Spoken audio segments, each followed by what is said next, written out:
انہیں جانا انہیں مانا نہ رکھا غیر سے کام، للہ الحمد میں دنیا سے مسلمان گیا۔ تیری سرکار میں لاتا ہے رضا اس کو شفیع، جو میرا غوث ہے اور لاجلا بیٹا تیرا۔ تیری نسل پاک میں ہے بچہ بچہ نور کا، تو ہے عین نور تیرا سب گھرانہ نور کا۔ بعد حمد و ثنا انتہائی واجب الاحترام میرے آقا علیہ الصلوۃ والسلام کے شناخوان اور سامعین عزیز شام، میرے آقا علیہ الصلوۃ والسلام کے غلاموں عاشقوں، السلام علیکم ورحمۃ اللہ وبرکاتہ۔ ناچیز نے آپ حضرات کے سامنے اللہ تبارک و تعالیٰ کی پاک کلام سورہ کہف کی ایک آیت کریمہ کا جز تلاوت کرنے کا شرف حاصل کیا ہے۔ دعا کریں اللہ تعالیٰ بندے یقین کو حق و سچ بیان کرنے کی توفیق عطا فرمائے۔ جو کچھ بیان ہو وہ سن کر اللہ تعالیٰ مجھے اور سب کو عمل کرنے کی توفیق عطا فرمائے۔ یقیناً ہماری اس محفل کا مقصد وہ یہ مقصد ہے کہ ہم تمام مسلمان اور خصوصاً ہم اہل سنت والجماعت کا یہ عقیدہ ہے کہ ہم ہر ماہ 11ویں شریف حضرت سیدنا عبد القادر جیلانی رضی اللہ تعالیٰ عنہ کی مناتے ہیں۔ کیوں مناتے ہیں؟ ظاہری بات ہے ہمارا اولیاء سے تعلق ہے، اولیاء سے محبت ہے، اولیاء سے نسبت ہے۔ تو میرے آقا علیہ الصلوۃ والسلام کے غلاموں، آج کے اس پرفتن دور میں جہاں ایمان بچانا انتہائی مشکل ہو چکا، ہر طرف فتنے، کہیں صحابہ کی شان میں گستاخیاں ہو رہی، کہیں اہل بیت کے شان میں گستاخیاں ہو رہی، کہیں دین اسلام کا مذاق اڑایا جا رہا ہے۔ آج ہی دور چل رہا ہے، یہی کچھ دنوں میں چل رہا ہے۔ اسلام کی قدریں مٹتی جا رہی ہیں، اسلامی تعلیمات کو ٹھکرایا جا رہا ہے، اور یہ شکوہ مجھے کسی اور سے نہیں، یہ مسلمان سے ہے۔ مسلمان، آج تو نے اسلام کو اپنانا چھوڑ دیا، اسلام کی تعلیمات کو اپنانا چھوڑ دیا۔ اگر تو ہی کام نہیں کرے گا دین کا تو کوئی اور کیا کرے گا؟ تو مسلمان ہو کر دین کو ٹھکرائے، دین کی تعلیمات کو ٹھکرائے، مصطفیٰ کے فرمانوں کو ٹھکرائے، پھر بھی ہم سے گلا ہے کہ ہم وفادار نہیں۔ سونیا، ہم وفادار نہیں تو بھی تو دلدار نہیں۔ غلطیاں ساروں میں ہیں، مجھ میں بھی غلطیاں ہیں، جو ہم ٹھیکیدار دین کے بنے ہوئے، ہماری بھی غلطیاں ہیں، لیکن تمہاری بھی غلطیاں ہیں۔ ہماری غلطیاں یہ کہ ہم علم میں محنت نہیں کرتے، مجاہدہ نہیں کرتے، کوشش نہیں کرتے، قرآن اور سنت کی گہرائی تک نہیں پہنچتے، یہ ہمارا قصور۔ اور تمہارا قصور یہ کہ تم اس علم اور ایسے نافع تعلیمات پر پہلی بات سننا پسند نہیں کرتے، اگر سن ہی لیا تو عمل کرنا پسند نہیں کرتے۔ یہی کچھ چل رہا ہے جان۔ تقریریں ہم روزانہ سنتے ہیں۔ آج سوشل میڈیا کا دور ہے، اچھے سے اچھا عالم، میں تو ایسے علماء سوشل میڈیا پہ موجود ہیں جن کے تلووں سے لگے ہوئے مٹی کے برابر بھی نہیں ہو سکتا، ایسے علماء بھی موجود ہیں۔ تو سوشل میڈیا کا دور، جتنا علم دین حاصل کرنا آسان ہو رہا ہے، اتنا ہی مسلمان اسلام سے دور ہوتا جا رہا ہے۔ کیا بات ہے، ہمیں اسلام کی قدر نہیں ہے۔ میرے آقا علیہ الصلوۃ والسلام کے غلام عاشقوں، آج کے اس پرفتن دور میں جہاں اعمال کی ضرورت ہے، جہاں راتوں کو اٹھ کر شب بیداریاں کرنے کی ضرورت ہے، جہاں اپنے کردار کو ٹھیک کرنا ضروری ہے، وہاں علم دین حاصل کرنا بھی ضروری ہے۔ اور جس ہستی کا آپ نے میرے سے پہلے ذکر سنا، حضور سیدنا غوث اعظم رضی اللہ تعالیٰ کی سیرت پر ماشاءاللہ بہت اچھا کلام کیا، قابل تعریف کلام کیا۔ آج یہ مسلمان دین کے تعلیمات سے اتنا دور کیوں؟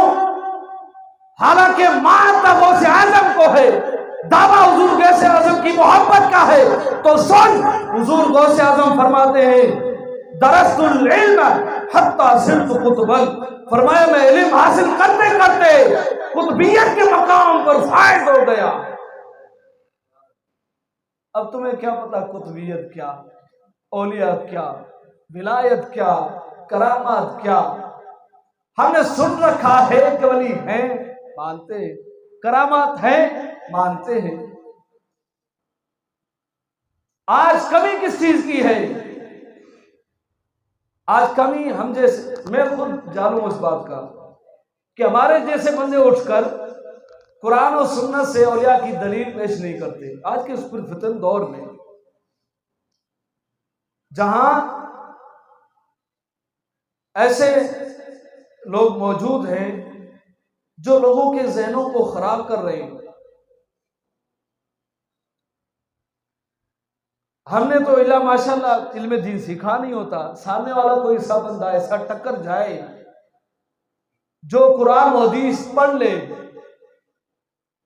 اگرچہ اولیاء اللہ کے متعلق وہ حدیث ہو یا نہ ہو، وہ آیت ہو یا نہ ہو، اب اس نے تو کبھی مدرسے کا منہ نہیں دیکھا، اس نے تو کبھی علماء کی بات غور سے سنی نہیں، اب یہ منہ اٹھا کر اس کو جواب بھی کیا دے؟ اس نے آیت پڑھی، فٹافٹ آیت پڑھی، ترجمہ کیا، تشریح کی، اب یہ مسلمان ایسے کھڑا ہوا ہے سننے، اب اس کو پتہ ہی نہیں ہے کہ بھائی بیان کیا کیا، آیت کریمہ کس ٹاپک پر تھی، کیا اس میں ایشو ہے، کیا مسئلہ آیت کریمہ میں ہے۔ اب یہ یہاں خاموش ہو گیا، اب منہ دیکھنے لگا، اور ذہن نشین کر لے یہ بات، آج کے اس پرفتن دور میں آج کی یہ نوجوان نسل خالی واقعات نہیں چاہتی، خالی کرامات نہیں چاہتی، یہ آج کی نوجوان نسل چاہتی ہے کہ میں دلائل بھی دیے جائیں، مصطفیٰ کے غلاموں کا شان بھی سنایا جائے۔ دلیل مضبوط کہاں سے ملے گی؟ مسلمانوں کی پہلی دلیل، سب سے اعلیٰ دلیل کون سی ہے؟ کون سی ہے؟ نام تو آتا ہے نا، شکر ہے، کیا نام ہے؟ قرآن پاک۔ اگر قرآن سے مسئلہ نہ ملے تو پھر حدیث سے بھی نہ ملے تو پھر اجماع امت سے، اجماع امت سے بھی نہ ملے تو پھر قیاس سے۔ چلو اجماع امت اور قیاس کو چھوڑ کر تمہیں اتنا تو پتہ ہونا چاہیے کہ اس آیت کریمہ میں اللہ تبارک و تعالیٰ نے مفہوم کیا بیان کیا۔ اب بتاؤ، میں نے آیت کریمہ پڑھی، بتا سکتے نہیں؟ کبھی سنا ہی نہیں، سنا تو کبھی غور و فکر نہیں کیا۔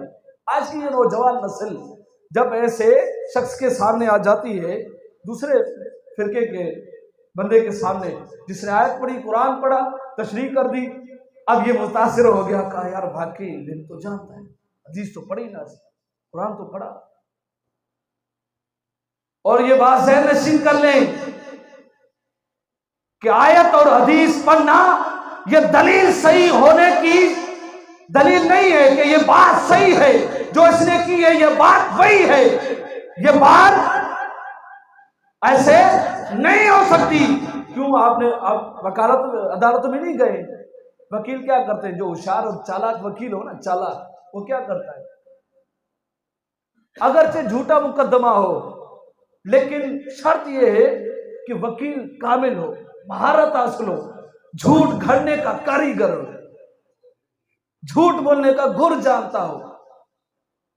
میں جھوٹ پر ہی اتفاق نہیں کرتا، لیکن اس کی مہارت کی بات کر رہا ہوں اگرچہ مقدمہ جھوٹا ہے، باتیں جھوٹی کر لی، لیکن جب جج کے سامنے گیا دلائل ایسے دیے کہ جج کے ہاتھ باندھ دیے، اور جج مجبور ہو گیا کہ فیصلہ اس کے حق میں ہونا چاہیے۔ اب ہمارے ساتھ کیا ہوتا ہے؟ ہمارے ساتھ بھی یہی کچھ ہوتا ہے۔ ہم تصور ولایت پر بات کریں، کرامات پر بات کریں، اولیاء کی شان کو بیان کریں، تو سب سے پہلے یہ مقدمہ قرآن سے لگے۔ قرآن تو بتا اولیاء کا شان تو کیسے بیان کرتا ہے؟ اب قرآن کہتا ہے الا ان اولیاء اللہ لا خوف علیہم ولا هم یحزنون، یہ پہلا اعلان۔ دوسرا اعلان فرمایا عباد الرحمن الذین یمشون علی الارض ہونا واذا خاطبهم الجاہلون قالوا سلاما۔ دوسری صفت بیان کی اولیاء کی، فرمایا میرے بندے وہ ہیں جو جب زمین پر چلتے ہیں تو آہستہ چلتے ہیں، اونن آہستہ چلتے ہیں، جاہلوں سے بحث نہیں کرتے بلکہ سلام کر کے گزر جاتے ہیں۔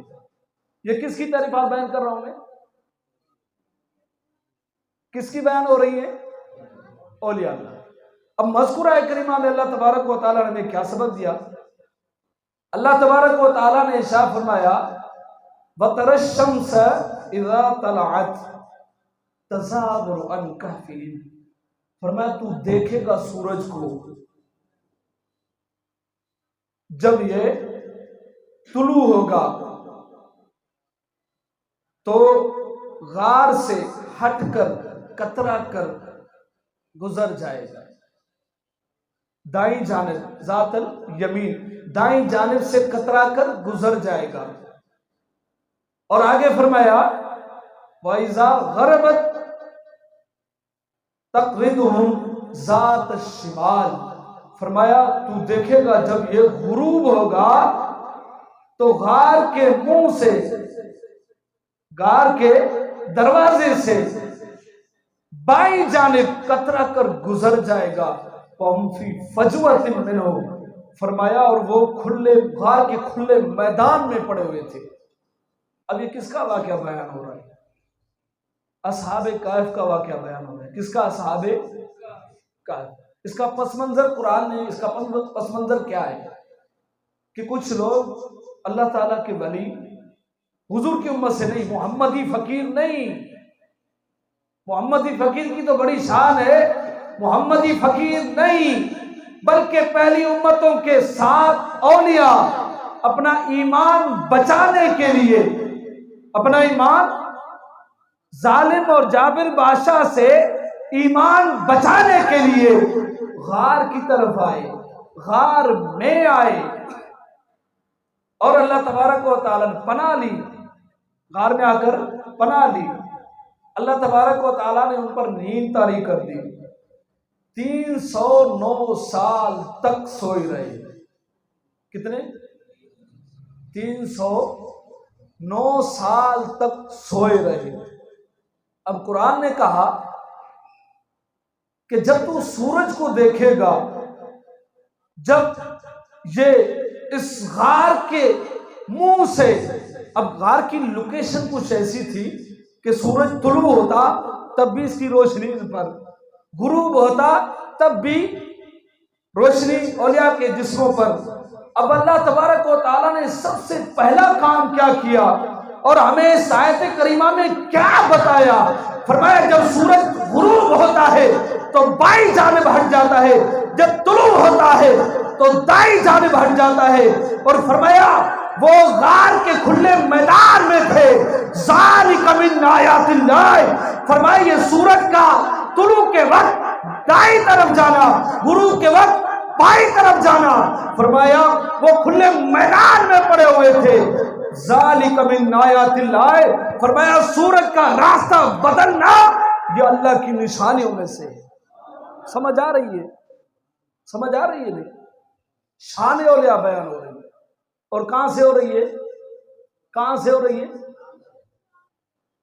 پس منظر 7 اولیاء 309 سال تک سوئے رہے۔ اللہ تعالیٰ نے اپنے دوستوں کی خاطر سورج کو ایک دن نہیں، 2 دن نہیں، بلکہ 309 سال تک یہ حکم جاری کیا کہ جہاں میرے اولیاء سو جائیں، جب تک سوئے رہیں، خبردار ان پر دھوپ نہیں آنی چاہیے۔ اگر ان کے جسموں پر دھوپ آئے گی انہیں تکلیف پہنچے گی، اور میں دوست کی تکلیف کو برداشت نہیں کیا کرتا۔ فرمایا یہ میرے دوست ہیں، انہیں سورج کی دھوپ نہ آنے دینا۔ سورج کو حکم دیا کہ 309 سال تک راستہ ہی بدل لے۔ یہ کس کی شان ہے؟ اولیاء کی۔ کس کی شان ہے؟ اللہ کے دوستوں کی۔ اور یہ اولیاء کس امت کے ہیں؟ حضور کی امت کے نہیں ہیں، محمدی فقیر نہیں ہیں، یہ ان نبیوں کی امتی ہیں جن کے نبیوں نے مصطفیٰ کی غلامی میں آنے کا دعویٰ کیا۔ یہ شان ہے خدمت گاروں کی، سرکار کا عالم کیا ہوگا۔ اب قرآن کہتا ہے کہ غار، اللہ تعالیٰ کے جو ولی تھے وہ غار کے کھلے میدان میں سوئے ہوئے تھے۔ ہم نے یہ حکم جاری کیا 309 سال تک سوئے رہے۔ اب یہ کھاتے کیا تھے، پیتے کیا تھے، یہ بھی ایک سوال ہے، یہ بھی ایک سوال ہے۔ تو اللہ تبارک و تعالی نے ان کی روحوں کو،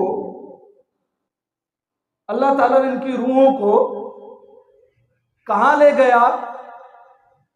اپنی معرفت اور محبت کے قرب میں لے گیا۔ یہ اس پر پریشان ہونے کی بات نہیں ہے۔ اللہ تعالیٰ کے ولی جب عبادت کر کے، ریاضت کر کے، ساری زندگی اللہ تعالیٰ کی اطاعت کر کے اللہ تعالیٰ کا ایسا قرب حاصل کر لیتے ہیں، خدا کھلاتا ہے تو کھاتے ہیں، خدا پلاتا ہے تو پیتے ہیں۔ کہا یہ سورج کا راستہ بدلنا، فرمایا ذالک من آیات اللہ، فرمایا یہ اللہ کی نشانیوں میں سے ہے۔ اب بعض ذہنوں میں یہ خیال آتا ہے کہ یہ اللہ کی نشانی کیسے بن گیا؟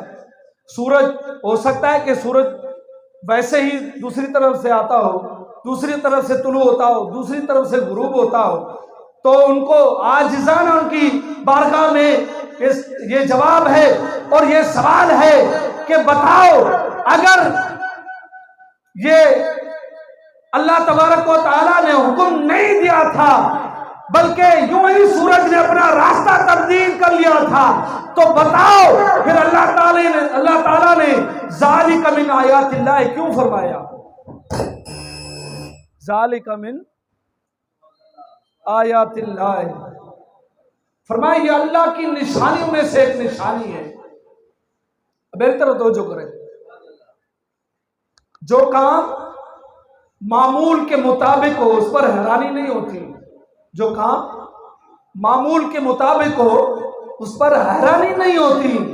حیرانی ہو تو وہ کام کوئی عام نہیں ہے، اس کام میں ضرور کوئی کمال رکھا ہے۔ اللہ تبارک و تعالیٰ نے ارشاد فرمایا سورج کا راستہ تبدیل کرنا، فرمایا اللہ کی نشانیوں میں سے ایک نشانی ہے۔ اس کی مثال دوں، حضرت عیسیٰ علیہ السلام بغیر باپ کے پیدا ہوئے، اللہ تعالیٰ نے فرمایا یہ میری نشانی ہے۔ حضرت صالح علیہ السلام کی اونٹنی پتھر سے پیدا ہوئی، اللہ نے فرمایا یہ میری نشانی ہے۔ اور حضرت مریمہ کو اللہ تبارک و تعالیٰ نے بے موسم پھل عطا کیے، اللہ تعالیٰ نے فرمایا یہ میری قدرت کی نشانیوں میں سے ہے۔ ایسے ہی جب اولیاء کاف کا ذکر کیا، فرمایا سورج کا راستہ تبدیل کرنا ذالک من آیات اللہ، فرمایا یہ میرے قدرت کی نشانیاں ہیں۔ سمجھ آ رہی ہے؟ پہلی بات ثابت ہوئی، اللہ اپنی دوستوں کی خاطر اگر فطرت سے، عادت سے ہٹ کر کوئی کام کر دے تو اس میں اولیاء اللہ کی عزت اور عظمت ہے۔ میرے آقا علیہ السلام کے غلاموں، دوسری بات یہاں سے کیا ثابت ہوئی؟ تفسیر قرآن پاک کے اندر موجود ہے کہ وہ اولیاء کتنے تھے؟ 7 تھے. کتنے تھے؟ 7 تھے. اور ان کے ساتھ ایک کتا تھا. کیا تھا؟ قرآن کہتا ہے وَقَلْبُهُمْ بَاسِطٌ ذِرَاعَيْهِ بِالْوَسِيلِ. اب 309 سال تک سوئے رہے، کروٹیں بدلتے. ساتھ میں کتا تھا، اس کی بھی کروٹیں بدلتے. ساتھ میں کتا تھا، اس کی بھی کروٹیں بدلتی. اب وہ تو اللہ تعالیٰ کے معبود تھے، انہوں نے تو عبادتیں کی، ریاضتیں کی، اپنا ایمان بچانے کے لیے غار میں گئے. بتاؤ کتے نے کیا عبادتیں کی، کیا ریاضتیں کی؟ پھر کیوں اللہ تعالیٰ اس کو بھی ولیوں کے ساتھ جیسے جو سلوک، جو انوار و تجلیات اولیاء پر ہو رہے ہیں، عین وہی انوار و تجلیات کتے پر بھی ہو رہے ہیں. اب نقطہ سمجھاؤ، سمجھنا، توجہ کرنا. اگر ایک کتا اولیاء کی صحبت میں رہے تو اللہ اس کو بھی محروم نہیں کرتا، تو جو مسلمان اولیاء کی صحبت میں رہے، ان کے ہاتھ چومے، اللہ اس کو کیسے محروم رکھے گا؟ پہلی بات. اور یہ اولیاء بھی عام نہیں، یہ وہ اولیاء ہیں جو چھپ کر غار میں بیٹھے. بتا دوسرا واقعہ یہاں یہ ثابت ہوتا ہے کہ جو صدیق اکبر مصطفیٰ کے دفاع میں اور سینہ تان کر کھڑا تھا، مصطفیٰ کی حفاظت کی، بتا صدیق کی ولایت کی کیا شان ہوگی؟ میرے آقا علیہ السلام کے غلاموں، آج کو نسبت پختہ ہو جائے، تعلق پختہ ہو جائے، تو پھر جو باتیں اولیاء کو نصیب ہوتی ہیں وہ اولیاء کو ماننے والے کو بھی عطا ہوتی ہیں. اب قرآن نے یہ بیان کیا کتے کا، اور کیوں کیا؟ کہ لوگوں کو پتہ چلے، نسبت سمجھائی جائے کہ پیری مریدی کرنا کوئی عام چیز نہیں ہے. پیری مریدی کرنی ہو تو کتے سے سیکھو، ارادت کرنی ہو تو کتے سے سیکھو. کتے میں محبت بھی تھی، مطابعت بھی تھی، اور کتے کے اندر میرے مصطفیٰ کی غلاموں استقامت بھی تھی. کتے کے اندر کیا کیا تھا؟ محبت بھی تھی. اور جب یہ اولیاء اللہ چلے نا، یہ کتا پیچھے لگا. انہوں نے کہا ہم تو جان بچا کر جا رہے ہیں، یہ کتا ہے بھونکے گا، ان کو پتھر مارے، بھاگ جائے، یہ بھونکے گا، ہمیں مروائے گا. تو کتا بھاگا نہیں، ٹانگیں اٹھائی، باری تعالیٰ کی بارگاہ میں عرض کیا، باری تعالیٰ مجھے کلام کرنے کی اجازت دے، میں کلام کروں. اللہ نے گویا کی طاقت عطا کی، کلام کیا. میں کتا ضرور ہوں لیکن بھونکنے والا نہیں. علامہ قرطبی اور امام فخر الدین رازی رحمۃ اللہ علیہ نے لکھا کہ اس کتے نے ٹانگیں اٹھائی، اللہ کی بارگاہ میں عرض کی، باری تعالیٰ جیسے ان کو محبوب بنایا ہے، مجھے بھی ان کے ساتھ تعلق دے، میں بھی تیرا محبوب بن جاؤں. کتے نے دعا مانگی اور کہا میں بھونکوں گا نہیں، تمہارے ساتھ چلوں گا. اب یہ ہٹا نہیں تو اولیاء اللہ لے کر ساتھ آ گئے. اولیاء اللہ لے کر ساتھ آ گئے. اب جو رحمتیں، جو فیوز و برکات اللہ ولیوں کو عطا کر رہا ہے، وہی فیوز و برکات کتے کو بھی مل رہے ہیں. تو اس سے کیا پتا چلا کہ لوگوں، جب اولیاء کا دامن ہاتھ میں آئے تو اسے معمولی نہ سمجھنا. فقط زبانی مرید نہ بننا، فقط قولی مرید نہ بننا. اولیاء اللہ کی اتباع بھی کرنا، پیروی بھی کرنا، استقامت بھی کرنا. محبت بھی اولیاء اللہ سے محبت بھی کرنی ہے. محبت کرنی ہو تو کتے سے سیکھو. 309 سال تک بیٹھا رہا. آج ہم کسی کے مرید ہو جائیں، دوسرے دن اعتراض کرتے ہیں، دعا منگوائی، دعا قبول نہ ہو. اور اتباع مطابعت کا معنی کیا ہے؟ پیروی کرنا، پیچھے پیچھے چلنا. حضور مرشد ہے، صدیق مرید ہے. جو حکم مصطفیٰ نے دیا صدیق نے آنکھوں پر رکھا۔ اے مسلمانوں، اگر ارادت سیکھنا چاہتے ہو تو کتے سے سیکھو جس نے سب کچھ برداشت کیا لیکن اولیاء کا دامن نہیں چھوڑا، مطابعت بھی کی، محبت بھی کی، استقامت بھی کی۔ اب استقامت کس کو کہا جاتا ہے؟ استقامت کیا ہے؟ کچھ ملے یا نہ ملے در نہیں چھوڑنا ہے، کچھ ملے یا نہ ملے در نہیں چھوڑنا، تعلق نہیں چھوڑنا، نسبت نہیں چھوڑنی، محبت نہیں چھوڑنی، پیروی نہیں چھوڑنی، پیچھے پیچھے چلنا ہے، ملے تو مرحبا، نہ ملے تب بھی مرحبا۔ استقامت کا مثال قرآن سے دو۔ حضرت موسیٰ علیہ نبینا علیہ السلام دعا مانگی، یا اللہ موسیٰ کو غرق کر ہمیں نجات عطا فرما، موسیٰ کو فرعون کو غرق کر ہمیں نجات عطا فرما۔ حضرت موسیٰ علیہ السلام نے دعا مانگی، دعا قبول ہو گئی، دعا قبول ہو گئی۔ اب حضرت موسیٰ علیہ السلام کی یہ دعا عملاً کب ثابت ہوئی؟ 40 سال کے بعد۔ کتنے سالوں کے بعد؟ 40 سال گزر گئے، لیکن ایک دن بھی موسیٰ علیہ السلام نے یہ نہ کہا باری تعالیٰ کچھ مانگا تھا نہیں۔ جب چون چراغ ختم ہو جائے، مرشد کی ذات پر اعتراض ختم ہو جائے تو وہاں سے استقامت کی ابتدا ہوتی ہے۔ اور ولایت کب عطا ہوتی ہے، فیضان کب جاری ہوتے ہیں؟ جب مرشد کے سامنے کلام نہ کیا جائے، سوال و جواب نہ کیے جائیں، مانگا تھا ملا نہیں، اور ملے نہ ملے در نبی پر پڑا رہوں گا، پڑے رہنے سے ہی کام ہوگا۔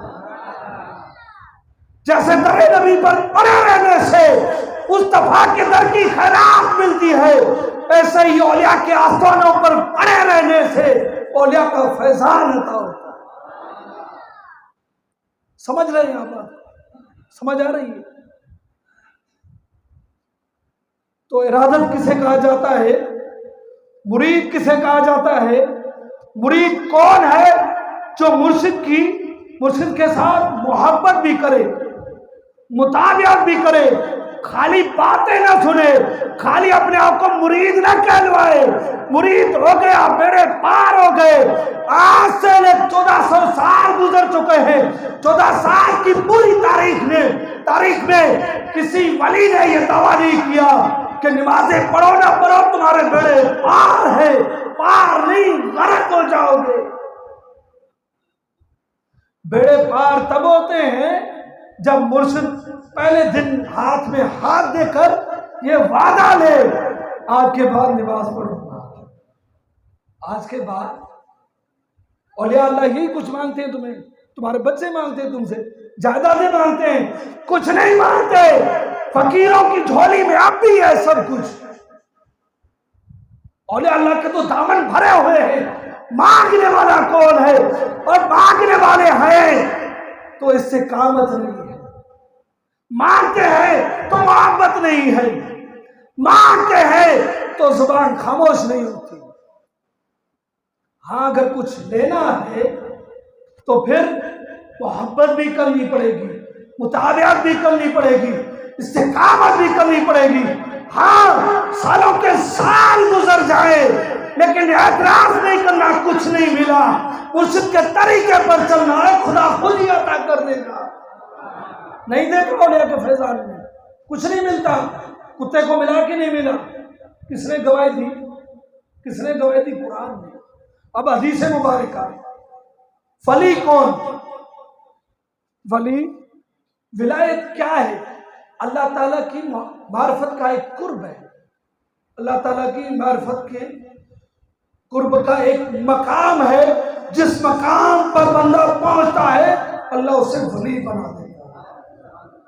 ولی کس کو کہا جاتا ہے؟ جو بے علم ہو، جاہل ہو۔ ولی کس کو کہا جاتا ہے؟ جو جاہل ہو، جو پاگل ہو، جس نے کڑے پہنے ہو، جو ککر لڑائے، جو ملاکھڑوں پر جائے، ملاکھڑے سجائے، اس کو ولی، ارے ولی اس کو کہا جاتا ہے جس کے چہرے پر نظر پڑے خدا یاد آ جائے۔ یہ ولی کی تعریف سین میں رکھنا، اپنی طرف سے نہیں کی۔ آقا علیہ الصلوۃ والسلام نے فرمایا کیا تمہیں بہترین لوگوں کے بارے میں نہ بتاؤں؟ فرمایا حضور ضرور بتائیے۔ فرمایا میری امت کے بہترین لوگ وہ ہیں جن کے چہرے پر نظر پڑے خدا یاد آ جائے، جن کے چہرے پر نظر پڑے خدا یاد آ جائے، یعنی جن کے چہرے معرفت خداوندی کا ذریعہ بن جائے۔ ولی کے چہرے کا یہ کمال ہے تو بتا ولی کے کشف کا کیا کمال ہے۔ اور کشف کا، کرامت کا ثبوت بھی قرآن پاک میں موجود ہے۔ آقا علیہ الصلوۃ والسلام کا امت ہی نہیں، حضرت آصف بن برخیا، آپ نے 1000 بار سنی یہ کرامت۔ حضرت سلیمان نے کہا کہ بلقیس میری بارگاہ میں آ رہی ہے، لہذا اس کے آنے سے پہلے تخت پہنچنا چاہیے، اور تخت بھی کیسا، جو 80 گز چوڑا، 40 گز، 80 گز لمبا، 40 گز چوڑا۔ اللہ کے ولی آصف بن برخیا نے آنکھ جھپکنے سے پہلے سلیمان کے سامنے رکھ دیا۔ اگر آصف بن برخیا حضور کی امت کے نہیں بلکہ دوسری امت کے ولی کا یہ کمال ہے تو غوث اعظم کا کمال کیا ہوگا؟ آپ نے فرمایا میرا مرید مشرق میں ہو، مغرب میں ہوں، اگر اس کی ستر کھل جائے تو عبد القادر اس کی ستر ڈھانپ سکتا ہے۔ یہ کرامت، اس کو کیا کہا جاتا ہے؟ درود پاک پڑھیے، اللہم صلی علی سیدنا۔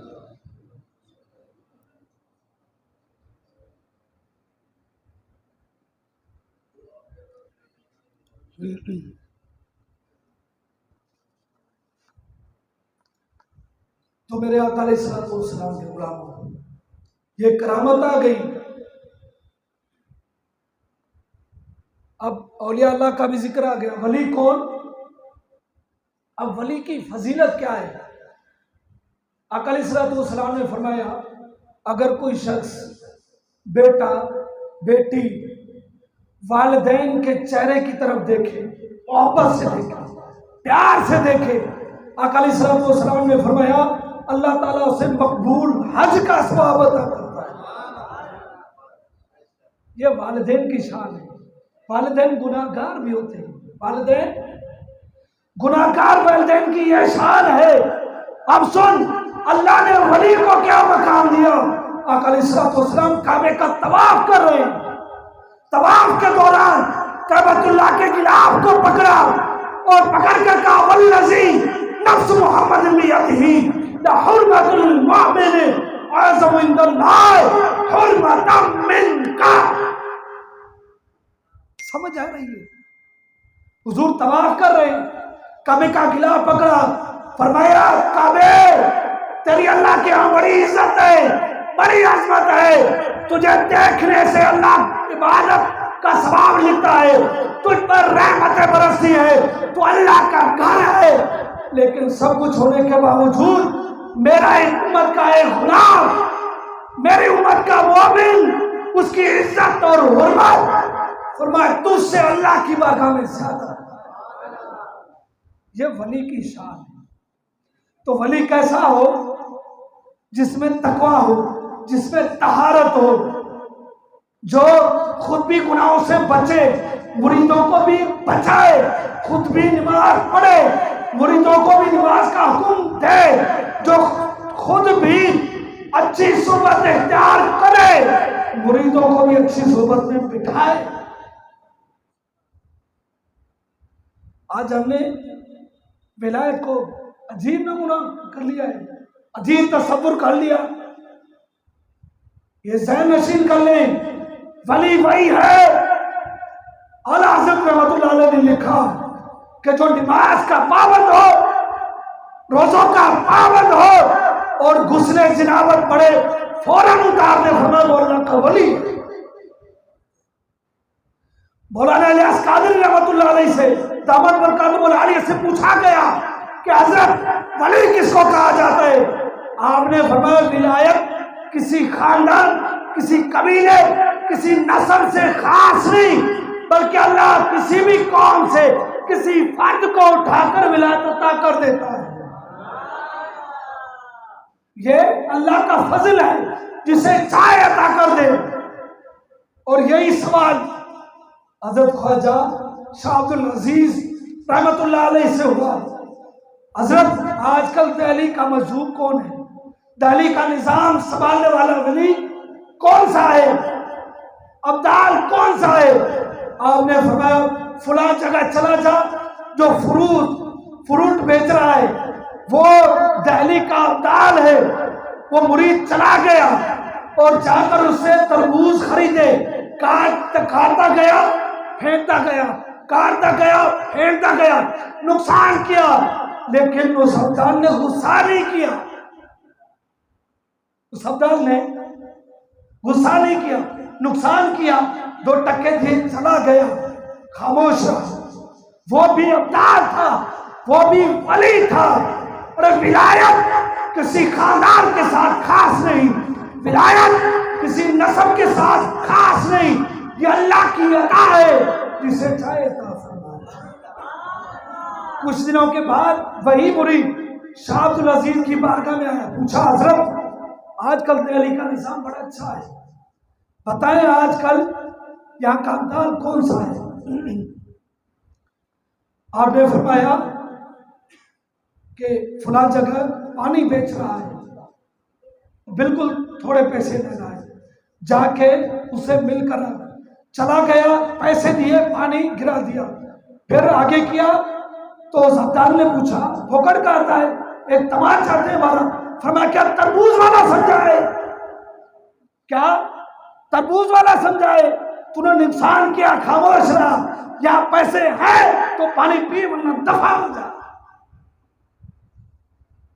تو ولی ولایت کسی خاندان کے ساتھ خاص نہیں، یہ اللہ کا فضل ہے۔ اگر کسی کی کوئی ادا پسند آ جائے تو اللہ عطا کر دیتا ہے۔ ایک مثال دے کر اپنی جگہ لوں گا، حضرت جنید بغدادی ولایت میں بڑا نام، معرفت خداوندی میں بڑا نام، ولایت کے اعلیٰ مقام پر فائز جنید بغدادی کیسے ولی بنے، کیسے ولایت ملی؟ ولایت سے ولی ہونے سے پہلے ایک بادشاہ کے پہلوان تھے، کشتی لڑتے تھے، پہلوان تھے، اور جنید بغدادی کا کوئی مقابلہ نہیں کر سکتا تھا۔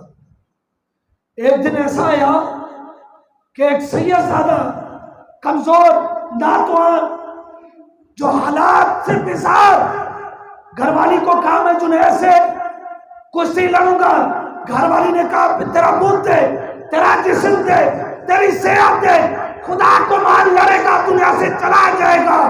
فرمایا دنیا سے جانا منظور ہے لیکن حالات سے مجبور ہوں، کیا کروں، انعام تو ملے گا۔ آگے جنید بغدادی کے ساتھ جب پنجوں میں پنجے دیے، کان میں ہلکی سی آواز دی، جنید خیال کرنا حضور کی آل سے، خیال کرنا کوئی پہلوان نہیں ہوں، میں کشتی لڑنا نہیں جانتا، کوئی پہلوان نہیں ہوں، لیکن ایک بات ہے سید زادہ ہوں، حضور کا حیا کرنا۔ جنید بغدادی نے سوچا اگر ہار مانی تو بادشاہ ناراض ہوگا، ملک میں بدنامی ہوگی، لوگ مجھے کہیں گے اس شہزادے نے، اس کمزور نے تجھے ہرا دیا۔ جنید آپ کیا کروں، ایک طرف دنیا ہے، دوسری طرف دنیا کا پیدا کرنے والا ہے۔ کہا جب لڑنے کی باری آئی تو جنید نے تھوڑا بہت زور لگا کر اپنے آپ کو گرایا، جیسے ہی گرے بادشاہ نے کہا یہ تو نے کیا کر دیا؟ کہا کیا کروں، کمزور ہو چکا ہوں، طاقت نہیں۔ کہا کیسے طاقت نہیں، کوئی پہلوان تیرے سامنے نہیں آ سکتا ہے، کیا ہوا؟ کہا کچھ نہیں، بات کو چھپایا، اصلیت کو چھپایا صرف حضور کی خاطر، حضور کی آل کی خاطر، حضور کی نسبت کا آیا کیا۔ آئے تو ہم مرید ہو کر پیروں کے شکوے کرتے، گلائے کرتے، غیبتیں کرتے، اور نسبت والو نسبت کا آیا کرو۔ جنید بغدادی دوسری مرتبہ نیچے گرے، سید زادے کو انعام ملا، رات کو آ کر سوئے، حضور خواب میں تشریف فرما ہوئے، کہا جنید تو نے ہمارے بیٹے کا احترام کیا، جا آج کے بعد پوری دنیا میں تیرا نام روشن کر دیا۔ آج کے بعد پوری دنیا پہلوان نہیں، جنید بغدادی سید الطائفہ کہہ کر بلائے گی۔ وما توفیقی